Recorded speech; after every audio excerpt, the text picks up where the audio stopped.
একটা non veg tiffin বানাচ্ছি সকালের জলখাবার। তার জন্য আমি পাস্তা নিয়েছি। পাস্তাটাকে সিদ্ধ করে তাকে পেঁয়াজ দিয়ে, ক্যাপসিকাম দিয়ে, গাজর দিয়ে, আলু দিয়ে ওগুলোকে ফ্রাই করে তারপর পাস্তাটাকে ফ্রাই করেছি। করে ওর মধ্যে একটু গোলমরিচ গুঁড়ো, একটু টমেটো সস দিয়ে এটাকে নাড়াচাড়া করে দিয়েছি। দিয়ে তার উপরে আমি এটাকে প্লেটের মধ্যে রেখেছি। প্লেটে রেখে এর মধ্যে আমি একটু শসা কুচি দিলাম, এর মধ্যে একটু পেঁয়াজ কুচি দিলাম, এর মধ্যে একটু ধনেপাতা কুচি দিলাম, এর মধ্যে একটু টমেটো সস দিলাম উপর দিয়ে ছড়িয়ে দিয়ে এটাকে সকালের একটা ভালো টিফিন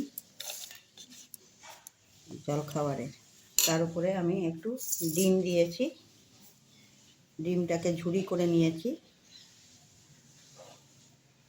ডিম ঝুরি করে এর উপর দিয়ে ছড়িয়ে দিয়েছি। ওর ভিতরেও আছে দেওয়া ডিমটা, আর আমি উপর দিয়েও একটু ছড়িয়ে দিলাম। দিয়ে এটা সকালের